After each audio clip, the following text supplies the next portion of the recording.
Você faz tudo certo, ou pelo menos tudo aquilo que aprendeu que era certo fazer. Você se observa, se corrige, tenta não ferir, tenta evoluir, tenta compreender. Ainda assim, existe um cansaço que não passa, um peso que não se dissolve, uma sensação silenciosa de que algo está errado, mesmo quando, por fora, tudo parece correto. Talvez ninguém perceba. Você funciona, você entrega, você segue, mas por dentro, o corpo está sempre um pouco tenso, a respiração curta, a mente vigilante. O coração, cansado de se perguntar em silêncio, por que ainda dói tanto? Essa dor costuma vir acompanhada de uma culpa difícil de nomear, uma culpa espiritual. A ideia de que se você sofre é porque ainda não entendeu algo, ainda não evoluiu o suficiente, ainda não foi consciente o bastante. E essa pergunta começa a ecoar, baixinha mas constante. Se eu faço tudo certo, por que continuo sofrendo? Aqui é importante parar, respirar, porque essa pergunta não nasce da ignorância. Ela nasce do esforço. E talvez o que esteja faltando não seja mais correção, mais vigilância ou mais controle, mas compreensão. Bruce Lipton nos oferece uma metáfora simples e profundamente reveladora. Ele diz que uma célula saudável, colocada em um ambiente tóxico, adoece, não porque ela esteja defeituosa, mas porque o ambiente ao redor envia sinais constantes de ameaça. A célula apenas responde. O corpo humano faz exatamente a mesma coisa. Você pode ser uma pessoa ética, sensível, consciente, mas se o seu ambiente emocional interno é feito de cobrança constante, medo de errar, necessidade de agradar, vigilância sobre si mesmo, o corpo não sente virtude, ele sente perigo. E quando o corpo sente perigo, ele entra em defesa, ele se contrai, ele se prepara, ele se mantém alerta. Não importa o quanto a mente diga, está tudo bem. O sistema nervoso responde ao que é vivido, não ao que é pensado. Por isso, sofrimento nem sempre é sinal de falha espiritual. Muitas vezes é apenas a resposta biológica a emoções que se tornaram crônicas e invisíveis. Emoções que foram normalizadas. Emoções que nunca tiveram espaço para serem escutadas. Joe Dispenza aprofunda esse entendimento ao mostrar que o corpo aprende estados emocionais. Quando você vive por muito tempo em tensão, autocontrole, expectativa ou medo de falhar, o corpo memoriza esse estado como padrão. Então, mesmo quando nada está errado no presente, ele continua reagindo como se algo estivesse prestes a dar errado. Não porque você esteja fazendo algo errado, mas porque o corpo ainda está vivendo em um ontem que nunca foi resolvido. É por isso que tantas pessoas conscientes se sentem exaustas. Elas não estão em guerra com o mundo. Estão em guerra consigo mesmas, tentando o tempo todo manter um padrão interno que não permite descanso. Este vídeo não é sobre apontar erros. Não é sobre dizer que você deveria fazer mais, pensar diferente ou se corrigir melhor. É sobre algo muito mais delicado e profundo. É sobre abandonar a ideia de punição espiritual e começar a escutar o corpo como um mensageiro honesto. Talvez o sofrimento não esteja dizendo que você falhou. Talvez ele esteja dizendo que algo dentro de você precisa ser visto, sentido e integrado, não corrigido. E a partir daqui, a pergunta começa a mudar.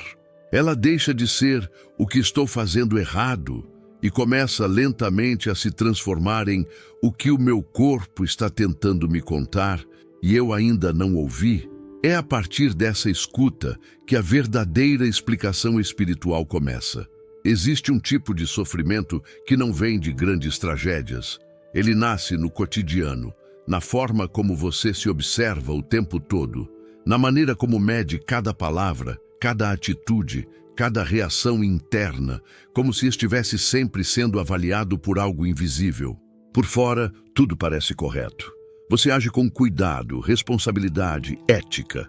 Você evita conflitos, tenta não pesar para ninguém, tenta ser justo, mas por dentro existe um estado quase permanente de vigilância, uma sensação de que relaxar é perigoso, de que baixar a guarda pode custar caro. É como se a consciência tivesse se transformado em cobrança.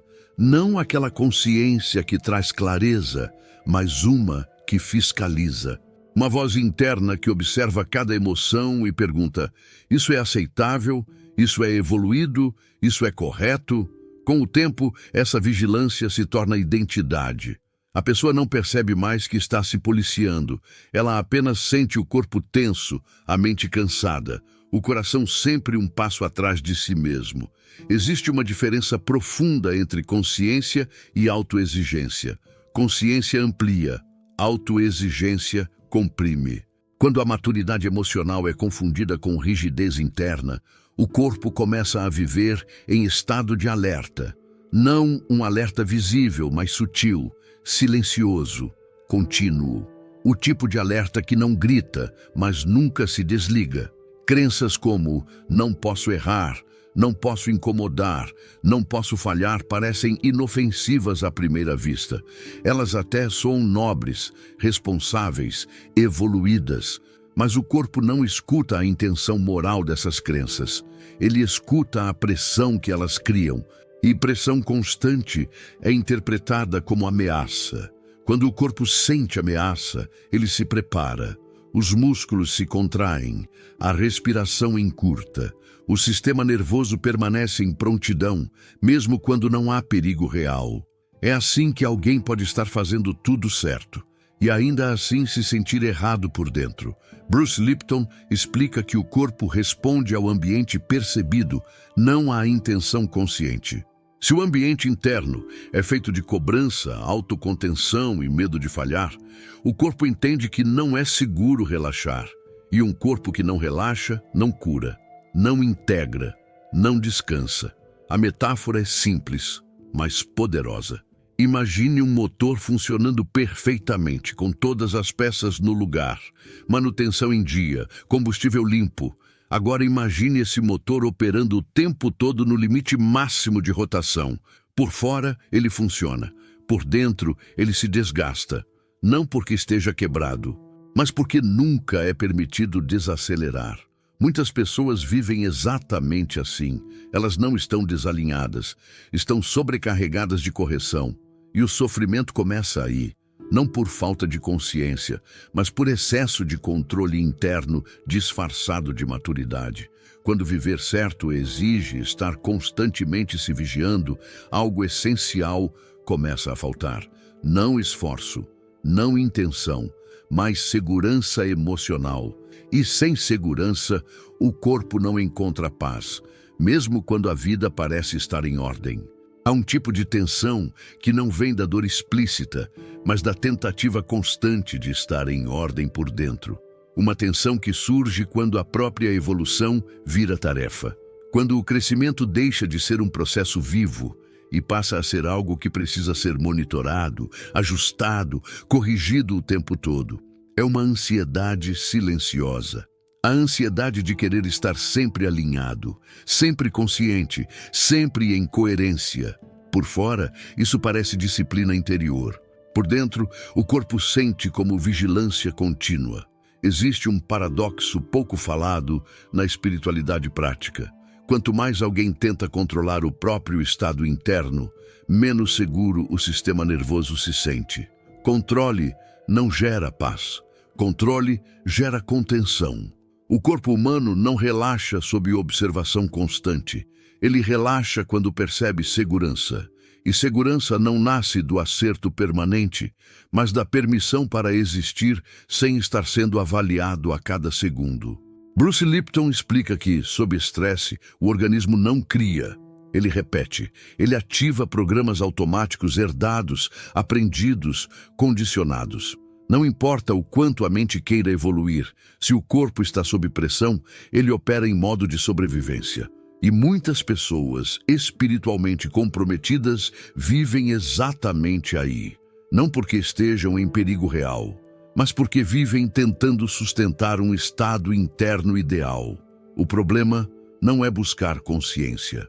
O problema é transformar a consciência em obrigação. Quando cada emoção precisa ser observada, corrigida ou elevada, o corpo perde a referência de descanso. Ele não encontra um lugar interno onde pode simplesmente baixar a guarda. Por isso, pessoas extremamente autoconscientes muitas vezes não relaxam nem em momentos de pausa. Elas sentam para descansar, mas continuam atentas. Dormem, mas não se desligam. Meditar vira esforço. Silêncio vira tensão. O corpo não entende essa vigilância como evolução. Ele entende como risco. E então o sofrimento aparece não como falha espiritual, mas como consequência direta dessa tentativa de controle interno contínuo. A metáfora é clara. Imagine alguém tentando atravessar um rio, observando cada passo, calculando cada movimento, analisando cada correnteza. No excesso de atenção, o corpo perde o ritmo natural. O equilíbrio se quebra não pela água, mas pelo controle excessivo. A vida funciona de maneira parecida. Há um fluxo que não responde bem à supervisão constante. Quando a evolução vira algo que precisa ser garantido, o corpo entra em estado de alerta. E um corpo em alerta não floresce. Ele apenas resiste. O sofrimento, nesse ponto, não está dizendo que algo está errado com você. Está dizendo que algo está sendo forçado. E talvez a pergunta mais honesta não seja se você está evoluindo o suficiente, mas se o seu corpo se sente seguro dentro da própria busca espiritual. Porque sem segurança não há integração, há apenas esforço. E esforço constante, mesmo com as melhores intenções, cobra seu preço. Existe uma forma de espiritualidade que parece elevada, mas pesa. Ela fala de aceitação, mas não permite sentir. Fala de consciência, mas não escuta o corpo. Fala de luz, mas pede silêncio justamente quando algo dentro de você tenta falar. Essa espiritualidade não surge da maldade. Ela nasce do desejo sincero de ser melhor, de não repetir padrões, de não machucar, de não regredir. Mas, aos poucos, ela começa a confundir evolução com correção permanente. E então surge uma ideia perigosa, quase invisível, a de que sofrimento é sinal de lapidação espiritual. Como se doer fosse prova de crescimento, como se aguentar fosse virtude, como se sentir demais fosse imaturidade. Nesse cenário, emoções legítimas passam a ser tratadas como obstáculos. Raiva vira algo a ser transmutado rapidamente. Tristeza vira algo a ser observado à distância. Cansaço vira falta de gratidão. O corpo sente, mas a mente espiritualizada pede silêncio. Muitas pessoas aprendem a usar a espiritualidade como uma linguagem elegante para não entrar em contato com o que dói. Não porque queiram fugir, mas porque acreditam que sentir profundamente é sinal de atraso. E assim, emoções não expressas não desaparecem. Elas apenas descem para o corpo. A repressão emocional, quando ganha um verniz espiritual, deixa de ser reconhecida como repressão. Ela passa a se chamar aceitação. Mas o corpo sabe a diferença. Aceitação verdadeira expande. Repressão disfarçada contrai. Quando emoções não encontram espaço para existir, o corpo se torna o lugar onde elas se acumulam, na tensão que não some, na fadiga sem causa aparente, no peso no peito que não tem nome. A mente pode dizer que está tudo bem, mas o sistema nervoso continua carregando o que não foi escutado. É como limpar um espelho repetidas vezes, deixando-o cada vez mais brilhante, sem jamais olhar para o que ele reflete. A superfície fica impecável, mas a imagem continua ignorada. Essa espiritualidade ensina a corrigir estados internos rapidamente, mas não ensina a permanecer com eles tempo suficiente para compreendê-los. Ela valoriza o controle emocional, mas não a intimidade emocional. E o sofrimento cresce exatamente aí. Não porque a pessoa esteja distante da espiritualidade, mas porque se afastou da própria experiência humana. O corpo não pede explicações elevadas, ele pede escuta, e quando a escuta não acontece, ele continua falando. não em palavras, mas em sensações, não em conceitos, mas em dor. Esse tipo de sofrimento não é sinal de falha espiritual. É sinal de que algo essencial está sendo ignorado em nome de uma ideia de evolução que não inclui o corpo. E toda espiritualidade que não inclui o corpo acaba se tornando um lugar onde a vida precisa pedir licença para existir. Há um ponto em que o sofrimento deixa de vir do esforço e passa a vir da distância. A distância entre quem você aprendeu a ser e aquilo que, em silêncio, você sente que é. Muitas pessoas não vivem fazendo tudo certo porque escolheram esse caminho livremente. Vivem assim porque, em algum momento da vida, entenderam que acertar era a forma mais segura de permanecer pertencendo. Pertencer à família, pertencer ao grupo, pertencer ao amor, ser responsável cedo demais, ser compreensivo cedo demais, ser maduro quando ainda era preciso ser cuidado. Essa identidade responsável demais não nasce do equilíbrio, ela nasce da adaptação. A criança aprende sem palavras que existir plenamente pode custar caro. Então ela se molda, ela se ajusta. Ela aprende a não incomodar, a não pedir demais, a não sentir alto. O tempo passa, a pessoa cresce, a identidade permanece. Por fora, essa identidade parece virtude. Por dentro, ela cobra um preço silencioso. Porque viver a partir da adaptação constante exige abandonar partes essenciais de si, partes que sentem diferente, partes que discordam, partes que cansam, partes que gostariam de parar de ser fortes. O corpo guarda essa conta. Ele sente o peso de sustentar uma versão de si que já não corresponde à verdade emocional atual. E esse peso não se manifesta como um pensamento claro. Ele aparece como desgaste, como desânimo sem explicação, como uma tristeza que não tem evento específico. Quando viver corretamente se torna sinônimo de não desagradar, não falhar e não decepcionar, a identidade passa a ser mantida à custa da própria vitalidade. A pessoa continua funcionando, mas deixa de se sentir inteira. É aí que o sofrimento se intensifica. Não porque algo externo esteja errado, mas porque a distância interna se tornou grande demais. A metáfora é simples, mas profundamente humana. Usar um sapato elegante que machuca. Ele combina com a roupa. Ele agrada aos outros. Ele sustenta a imagem. Mas a cada passo dói um pouco mais. E ainda assim, a pessoa continua usando. Porque tirar o sapato parece mais arriscado do que suportar a dor. O corpo, porém, não negocia com aparências. Ele responde à verdade vivida, ou à falta dela. Esse sofrimento não surge para punir, ele surge para sinalizar. Sinalizar que a identidade que um dia protegeu agora limita, que o papel que um dia garantiu amor agora custa presença, que fazer tudo certo deixou de ser cuidado e passou a ser afastamento de si. E quando essa desconexão se mantém por tempo demais, o corpo começa a falar mais alto, não por crueldade, mas porque é o único idioma que ainda pode atravessar a distância criada entre quem você é e quem você aprendeu que precisava ser. Chega um momento em que o sofrimento deixa de ser confuso. Ele começa a se revelar como um sinal claro, não um castigo, não uma falha, mas um feedback honesto do sistema corpo-mente-emoção. Quando tudo é feito corretamente e ainda assim a dor permanece, a vida não está pedindo mais esforço, está sinalizando incoerência interna. Uma distância sutil entre o que se vive por dentro e o que se sustenta por fora. Bruce Lipton nos lembra que o corpo não responde a ideais elevados, mas ao ambiente que o cerca. E o ambiente mais determinante não é externo, é interno. São as crenças silenciosas, as emoções repetidas, a forma como a pessoa se trata quando ninguém está olhando.